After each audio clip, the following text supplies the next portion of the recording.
to this week's video. We're now going to move on to the Grade 6 programme, and hopefully we're going to have a series of films about it, because what we've done is very innovative and we've really changed the way that we now move from Grade 5 to Grade 6, which means the move from primary to secondary school, having a completely different experience. And I'm with Rebecca. Now Rebecca has a particular role in Grade 6, so she's going to tell you a little bit about her role and then some of the developments and what's happening in the programme. So Rebecca, do you want to say a little bit about your role? Yeah, of course. My role is pretty key.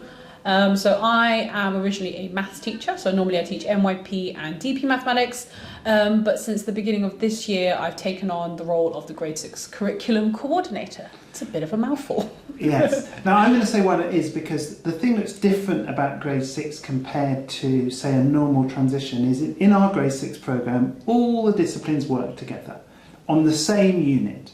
So what Rebecca has to do is make sure that it all works smoothly, that everyone's working on the same thing. And Rebecca can explain a little bit about what she's doing now, and then we can go on to look at what she's really happy about. So just say a little bit about how that happens.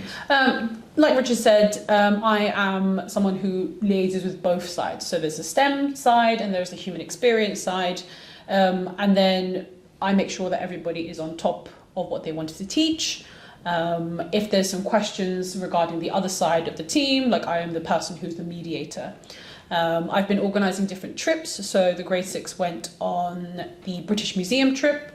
There was a London Zoo trip that we also had. We've got the Kew Gardens coming up, and then a author visit.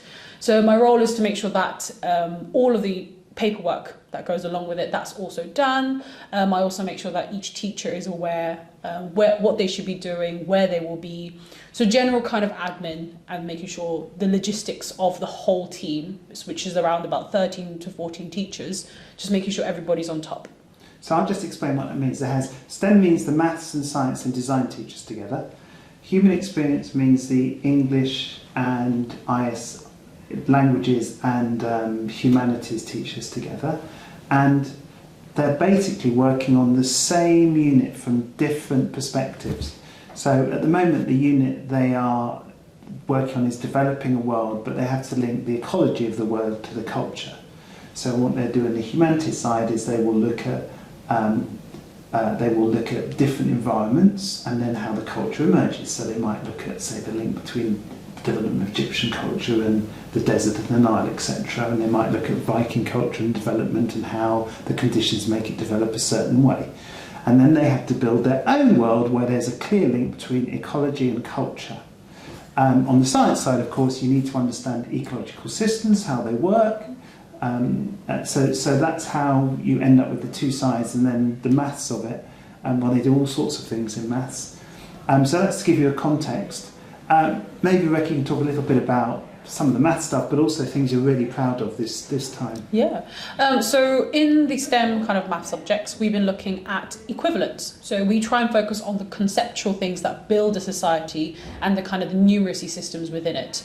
So we talked about equivalence, we talked about currency, maybe the denominations of currency, the reasons behind why we have certain denominations and certain things that we don't.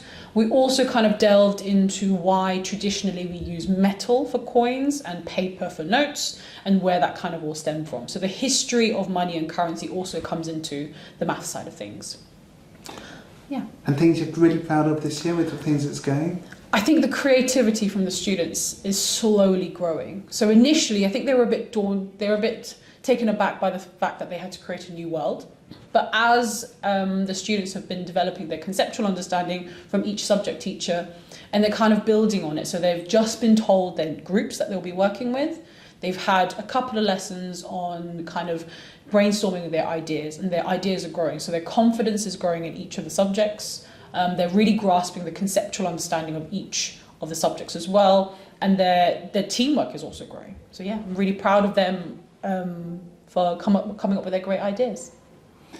Yeah, I should explain as well, because that probably wasn't clear from what Rebecca said, that the trips are linked to the world building. So for example, the one to Kew Gardens, that's actually because we have an author who's built a world round Kew Gardens. So we visit Kew Gardens, look at the ecosystem of it, and then we talk to the author and how she's used that to build a world. The reason for the visit to the British Museum is because you can look at specific cultures and how they have developed from a particular ecosystem. So you can see that everything welds together, all the subjects, all the trips, and they weld together to come to one big project at the end of it.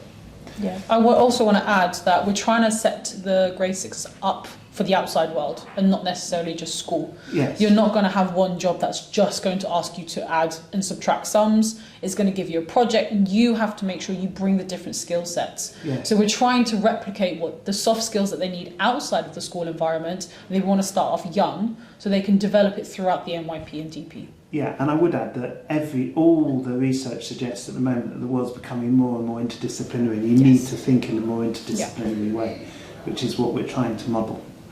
So there you go. So there's a little introduction to the Grade 6 programme. Is there anything you want to add? Just the things that you particularly, moments or particular things that have happened that you would like to highlight? Or I just want to say thank you to the teachers. You know, it's a brand new way of learning for the students as well, for the teachers to teach. And I think we've been really coming together as a team.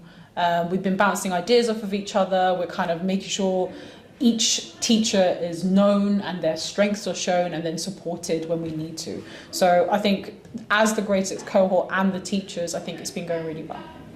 So there you go, there's an introduction to the Grade 6 programme. We're going to come back to it because we're going to be visiting Kew, and then we're going to talk to some students as well about their experiences. So thank you everybody, I look forward to seeing you next time. Thank you.